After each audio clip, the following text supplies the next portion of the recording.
இப்போ உங்க வீடுகள்ல மனசு ரொம்ப சங்கடமா இருக்கா? கவலைப்பட்டுக்கிட்டே இருக்கீங்களா? கணவன் மனைவி சண்டை போட்டுக்கிட்டே இருக்கிறீங்களா? அதாவது குடும்பத்துல நிம்மதியே இல்ல, சந்தோஷமே இல்ல, ஒரு குடும்ப வளர்ச்சி கிடையாது, பொருளாதாரத்துல ரொம்ப மந்தமான நிலையில இருக்கோம் நாங்க, என்ன பண்றதுனே தெரியலன்னு மனசு குழம்பிக்கிட்டு இருக்கீங்களா? கவலையே படாதீங்க. கோளறுப்பு அதிகம் தினந்தோறும் பாராயணம் பண்ணுங்க.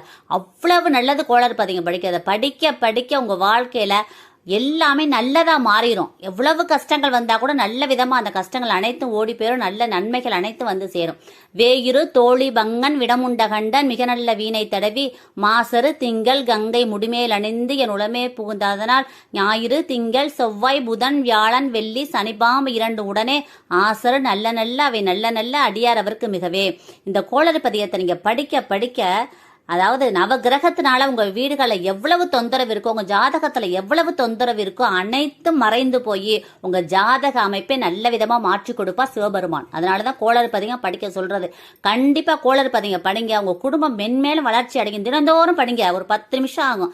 தினந்தோறும் படிங்க. உங்க குடும்பம் மிகப்பெரிய பொருளாதார வளர்ச்சியோட, கணவன் மனைவி சந்தோஷத்தோட, குடும்பமே மிக பிரம்மாண்டமான வளர்ச்சியோட நல்லா இருப்பீங்க. இந்த பதிவை எல்லாருக்கும் ஷேர் பண்ணுங்க, கமெண்ட் பண்ணுங்க. எல்லாருமே நல்லா இருக்கணும் ஃப்ரெண்ட்ஸ். Thank you friends. வாழ்க வளமுடன். தேங்க்யூ.